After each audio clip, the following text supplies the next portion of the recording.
बापू आम्ही एक विचार केलाय. हा बोंबल. मी आणि माझी बायको हनीमूनला जाणार आहे. कुठं? कुलू मनालीला. पण तिथं खायची व्यवस्था आहे का? हो सगळं मिळते तिथं. खिचडी मटण दाल मच्छी सगळं. अरे भोसडीच्या यासाठी नाही म्हणायलो मी, या मसडीसाठी म्हणायलो. हा?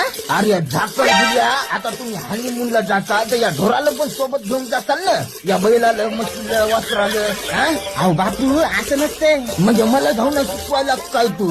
हा? तुम्ही जाताल हनीमूनला, या ढोराकडून कोण पाहिल? वावरात काम कोण करल? या काय नाही, तुम्हाला जे काय हनीमून करायचं ना तो घरातच करा. हाव बापू ऐका ना. काही स्टेशन काढा. काय झालं व? काय म्हणले बापू? बापू म्हणले घरीच हनीमून करा. मग आता?